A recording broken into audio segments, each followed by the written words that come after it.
सुप्रभात विद्यार्थियों आप सबका स्वागत है आपके अपने YouTube channel Hindi classes NCERT and RBSE for मेधावी कौशिक। विद्यार्थियों, मुझे पूरी उम्मीद है कि आप घर पे होंगे, स्वस्थ होंगे और आपका अध्यापन कार्य सुचारू चल रहा होगा। जैसा कि आपको पता है विद्यार्थियों, मेरा नाम मेधावी कौशिक है और मैं आपको हिंदी पढ़ा रहा हूँ। देखिए, आज जो मैं आपको बता रहा हूँ, हिंदी व्याकरण के अंदर बहुत ही महत्वपूर्ण प्रकरण है शब्द और पद। क्योंकि जब तक आप शब्दों को नहीं जान पाएंगे उसके बाद आप पदों को जानेंगे, और शब्द और पद जानने के बाद में आप किससे जानेंगे, आप हिंदी के बारे में समझ पाएंगे। तो आज का जो अपना टॉपिक है व्याकरण का बहुत ही महत्वपूर्ण प्रकरण है, और वो प्रकरण क्या है भाई? शब्द और पद। क्या है शब्द और पद? वास्तव में इसमें बताऊंगा वीडियो के अंदर कि वास्तव में शब्द का जो परिभाषा क्या होती है, या आप कह सकते हैं कि शब्द जो है वो कितने प्रकार के होते हैं। कई चीज़ें जो है इसका बताने का प्रयास करूंगा।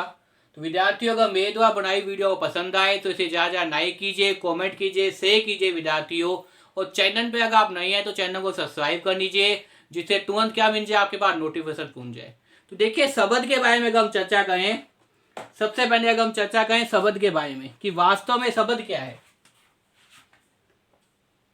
क्योंकि शब्द जानेंगे उसके बाद ही आप क्या समझाएंगे, आपको समझ में आएगा पदों के बारे में।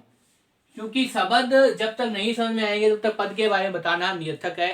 तो देखिए, शब्द वास्तव में होता क्या है? शब्द होता है विभिन्न ध्वनियों या वर्णों के मेल या संयोग से शब्द बनते हैं। भिन्न भिन्न ध्वनियां, देखिए जो भी मैं उच्चारण कर रहा हूं ये ध्वनियां है, लेकिन इन ध्वनियों को मैंने एक समूह बांध रखा है। जैसे बोल दिया शब्द और पद, तो ये और या जो है से, आधा, बै और दै, ये क्या ध्वनि है? तो जब विभिन्न ध्वनियां आपस में मिलकर एक सार्थक अनुभूति देते हैं तो वही वास्तव में हिंदी में क्या गाते हैं, वो शब्द गाते हैं विद्यार्थियों। भिन्न भिन्न प्रकार की ध्वनियां, या आप कह सकते हैं भिन्न भिन्न प्रकार के जो वर्ण, या तो कह दीजिए भिन्न भिन्न प्रकार की ध्वनियां या वर्णों के मेन, या आप कह सकते हैं सहयोग से क्या बनता है भी? शब्द बनता है। देखिए, शब्द की एक महत्वपूर्ण बात तो ये सामने आ गई आपके सामने कि भिन्न भिन्न, कि आप क्या कहेंगे? विभिन्न ध्वनियां, या तो आप क्या कहेंगे? विभिन्न ध्वनियां होगी, क्योंकि आपको पता है जो वर्ण है वो भी क्या है? ध्वनि के रूप में। मैं आप ध्वनि बोल रहा हूं, मैं बोल रहा हूं, बोलना मतलब ध्वनि है, ध्वनि का उच्चारण करना। विभिन्न ध्वनियां, या आप कह सकते हैं वर्ण, क्योंकि ध्वनियों में क्या आएंगे? वर्ण आएंगे। वर्णों का क्या होगा? मेन होगा। अब आप मेन कह दीजिए या संयोग कह दीजिए, वो आपके ऊपर विद्यार्थियों, जैसा आप कहना चाहेंगे। आप मेन कह दीजिए, आप क्या कह दीजिए? सहयोग कह दीजिए। सहयोग हो गया। से क्या बनते हैं? शब्द बनते हैं विद्यार्थियों। तो क्या बनते हैं? शब्द बनते हैं। पहली बात तो आपने भी जानी कि शब्द वास्तव में बनते कैसे हैं, शब्द का निर्माण कैसे होता है। जब तक आप ध्वनियों के बारे में, वर्णों के बारे में, मेन के बारे में या सहयोग आदि के बारे में नहीं जान पाएंगे तब तक शब्द नहीं समझ पाएंगे। तो शब्द क्या होता है? शब्द ये होता है विभिन्न ध्वनियों या वर्णों के मेन या संयोग, या मेन या संयोग शब्द बनाते हैं। क्या बनते हैं भी? शब्द बनते हैं। क्या बनते हैं? शब्द बनते हैं। एक महत्वपूर्ण बात यह भी है कि शब्द क्या है? प्रत्येक स्वतंत्र सार्थक, सार्थक का मतलब होता है जिसका कोई ना कोई बात निकलती हो। दूसरी बात अगर शब्द में आप देखेंगे तो आपको ये दिखाई देगी, प्रत्येक स्वतंत्र, प्रत्येक स्वतंत्र, स्वतंत्र होना चाहिए। स्वतंत्र का मतलब बिना किसी नियमों से बंधा हुआ। प्रत्येक स्वतंत्र सार्थक, प्रत्येक स्वतंत्र कोमा सार्थक, प्रत्येक स्वतंत्र और सार्थक। सार्थक का मतलब होता है जिसका कोई ना कोई अर्थ निकलता हो। एवं व्यवस्थित वर्ण समूह, एवं व्यवस्थित वर्ण समूह क्या कराते हैं? शब्द कराते हैं। व्यवस्थित, व्यवस्थित का मतलब व्यवस्था में हो, वर्ण समूह, व्यवस्थित वर्ण समूह क्या कहलाते हैं विद्यार्थियों? वास्तव में देखा जाए तो शब्द कहलाते हैं। क्या कहलाते हैं विद्यार्थियों? शब्द कहलाते हैं। तो देखिए, मैंने दो चीजें बताई है और दोनों ही चीजें बहुत ही महत्वपूर्ण है। कि आप क्या कहते हो? आप कहते हो विभिन्न ध्वनियों या वर्णों के, विभिन्न ध्वनियों या वर्णों, विभिन्न ध्वनियों या वर्णों, विभिन्न ध्वनियों या वर्णों के मेन या संयोग, या तो मेन कहेंगे या क्या कहेंगे, संयोग कहेंगे। संयोग से क्या बनते हैं विद्यार्थियों, शब्द बनते हैं। क्या बनते हैं, शब्द बनते हैं। या आप कह सकते हो शब्दों का निर्माण होता है। शब्द बनते हैं, शब्दों का निर्माण होता है। दूसरी बात मैंने आपको बताई, प्रत्येक स्वतंत्र, स्वतंत्र का मतलब क्या होता है, आजाद। प्रत्येक स्वतंत्र सार्थक जिसका कोई ना कोई अर्थ निकलता हो। व्यवस्थित वर्ण समूह, व्यवस्थित वर्ण समूह का मतलब होता है वर्णों का सार्थक क्रम, जिसका कोई ना कोई अर्थ हमें दिखाई दे हो, जिसका कोई ना कोई अर्थ हम समझ जाए हैं, वो क्या कराते हैं, वो शब्द कराते हैं। वो क्या कराते हैं, वो आपके सामने शब्द कराते हैं। क्या कराते हैं विद्यार्थियों, शब्द कराते हैं। शब्द स्वतंत्र रूप में रहकर भी अपना अर्थ प्रकट कर सकता है। एक महत्वपूर्ण बात यह भी आपके सामने कि शब्द स्वतंत्र रहकर भी अपना अर्थ प्रकट कर सकता है। देखिए तीसरी बात यह अंकन की आती है कि शब्द स्वतंत्र रहकर भी, शब्द स्वतंत्र रहकर भी अपना अर्थ प्रकट कर सकता है। प्रकट करना मतलब बता सकता है। शब्द स्वतंत्र रहकर भी अपना अर्थ प्रकट कर सकता है। प्रकट का मतलब क्या है, बता सकता है, प्रकट कर सकता है।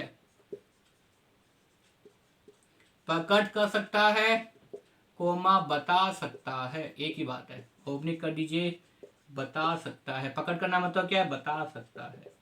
तो ये दूसरी तीसरी बात जो मैं शब्द के संबंधी बताई, वो आपको ये बताई कि शब्द क्या है, स्वतंत्र रहकर भी अपना अर्थ प्रकट कर सकता है, अपना अर्थ बता सकता है। शब्द स्वतंत्र रहकर भी, आजाद रहकर भी अपना अर्थ क्या है, प्रकट कर सकता है, बता सकता है। प्रकट करना, बताना, व्यक्त कर सकता है।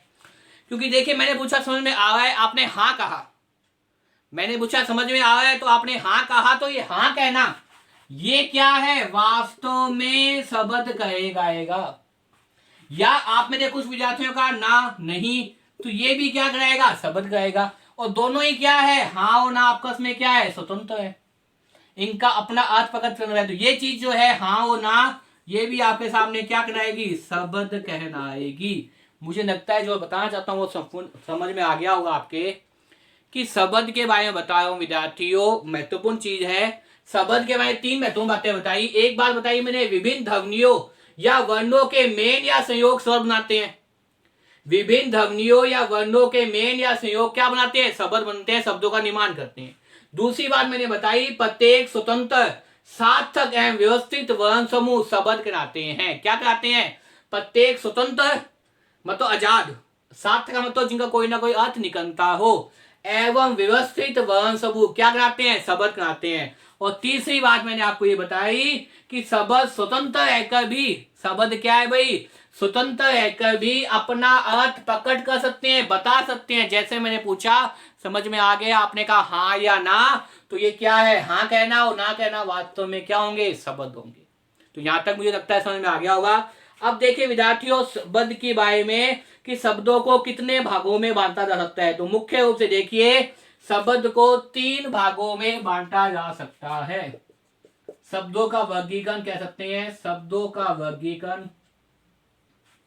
शब्दों का वर्गीकरण तीन प्रकार से किया जा सकता है। एक महत्वपूर्ण बात ये बताता हूं, शब्दों का वर्गीकरण,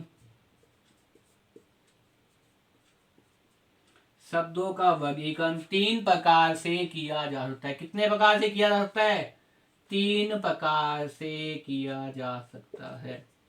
तीन प्रकार से किया जा सकता है। तीन प्रकार से किया जा सकता है। मैंने बताया कि शब्दों का वर्गीकरण पूछा जाए तो शब्दों का वर्गीकरण क्या है, कितने प्रकार से, तीन प्रकार से किया जा सकता है। अगर ये सीधा प्रश्न आ जाए कि शब्दों का वर्गीकरण, क्योंकि कई बार आपके सामने प्रश्न आ जाए, पूछना जाए शब्दों का वर्गीकरण कितने प्रकार से किया जा सकता है, तो विद्यार्थियों मुझे उम्मीद है आपको समझ में आ गया होगा, तीन प्रकार से किया जा सकता है। और वो तीनों प्रकार कौन से हैं, उत्पत्ति के आधार पर, बनावट के आधार पर, उपयोग के आधार पर। तीनों प्रकार कौन से हैं, इनके आगे भी उपभेद है। एक तो देखिए आपके सामने उत्पत्ति के आधार पर, बनावट के आधार पर, प्रयोग के आधार पर। क्या हो जाएगा, उत्पत्ति के आधार पर, बनावट के आधार पर, प्रयोग के आधार पर। उत्पत्ति के आधार पर पहला वर्गीकरण किससे कहेंगे, उत्पत्ति के आधार पर। दूसरा वर्गीकरण बनावट, बनावट का मतलब कैसी इनकी संरचना है, बनावट कह दीजिए, संरचना कह दीजिए, बनावट कह दीजिए, संरचना कह दीजिए। और तीसरा जो वर्गीकरण है वो आपके सामने क्या हो जाएगा, प्रयोग के आधार पर, प्रयोग के आधार पर। ये 3 प्रकार का वर्गीकरण जो आपने पढ़ना है। इनके आगे भी उपभेद है, इनके भी आगे उपभेद है विद्यार्थियों। तो मुख्य रूप से जो बातें बताई वो मैंने आज आपके सामने ये बताई कि शब्दों का जो वर्गीकरण है वो 3 प्रकार की, एक तो उत्पत्ति के आधार पर, दूसरा बनावट या संरचना के आधार पर, प्रयोग या परिवर्तन के आधार पर, प्रयोग या परिवर्तन के आधार पर। तो इस प्रकार से विद्यार्थियों मुझे उम्मीद है आप शब्द के बारे में समझ गए होंगे, मुख्य मुख्य बातें बताई है। इससे अगली जो वीडियो लेके आऊंगा उसमें बताऊंगा कि सब उत्पत्ति के आधार पर शब्दों का वर्गीकरण कैसे होता है, बनावट या संरचना के आधार पर कैसा होता है, प्रयोग और परिवर्तन के आधार पर कैसे होते हैं, उसको मैं अगली वीडियो में समझाऊंगा, बड़ी डिटेल से समझाऊंगा विद्यार्थियों। तो यहां तक देखिए, सबसे पहले मैं बताया शब्द क्या है। 2 टॉपिक लेके चले व्याकरण के, एक तो शब्द और एक पद। अब शब्द के बारे में अगर पूछा जाए और बहुत डिटेल से पूछा जाए तो आप बता सकते हैं कि विभिन्न ध्वनियों या वर्णों के मेल या संयोग शब्द बनते हैं। अगर शब्द किससे बनते हैं तो आप कह सकते हैं विभिन्न ध्वनियों या वर्णों के मेल या संयोग शब्द बनते हैं। क्या बनते हैं, से शब्द बनते हैं। संयोग से क्या बनते हैं विद्यार्थियों, संयोग से शब्द बनते हैं। क्या बनते हैं, शब्द बनते हैं, शब्दों का निर्माण होता है, आप कह सकते हैं संयोग से। और ये क्या है, मैंने विराम चिन्ह का प्रयोग किया है विद्यार्थियों। तो देखिए, विभिन्न ध्वनियों या वर्णों के मेल या संयोग से शब्द बनते हैं। दूसरी महत्वपूर्ण बात मैंने बताई, प्रत्येक स्वतंत्र सार्थक एवं व्यवस्थित वर्ण समूह शब्द कहते हैं। प्रत्येक स्वतंत्र सार्थक एवं व्यवस्थित वर्ण समूह क्या कहते हैं, शब्द कहते हैं। एक बात मैंने बताई, शब्द स्वतंत्र रहकर भी अपना अर्थ प्रकट कर सकते हैं, बता सकते हैं। शब्द स्वतंत्र रहकर भी अपना अर्थ प्रकट कर सकते हैं, बता सकते हैं। जैसे मैंने पूछा समझ में आया है, आप में से कईयों ने कहा हाँ, कईयों ने कहा ना। तो हाँ या ना वास्तव में क्या है, शब्द है, क्योंकि इनका अर्थ समझ में आ रहा है कि कुछ को आ गया कुछ को नहीं आया। एक मैंने आपको बताया यहाँ पे आज कि शब्दों का वर्गीकरण 3 प्रकार से किया जाता है। कितने प्रकार से, 3 प्रकार से किया जाता है। वो 3 प्रकार कौन से हैं, उत्पत्ति के आधार पर, बनावट या संरचना के आधार पर, प्रयोग और परिवर्तन के आधार पर, प्रयोग और परिवर्तन के आधार पर। तो विद्यार्थियों मुझे उम्मीद है यहां तक आपको समझ में आ गया होगा। बार बार इस वीडियो को देखिए और याद करने का प्रयास कीजिए, क्योंकि आपको पता है पढ़ाने का एक ही उद्देश्य है कि आपको साथ साथ में याद हो। विद्यार्थियों अगर मेरे द्वारा बनाई वीडियो को पसंद आए तो इसे ज़्यादा ज़्यादा लाइक कीजिए, कमेंट कीजिए, शेयर कीजिए विद्यार्थियों, ताकि प्रत्येक विद्यार्थी तक, प्रत्येक स्टूडेंट तक ये वीडियो पहुंच पाए।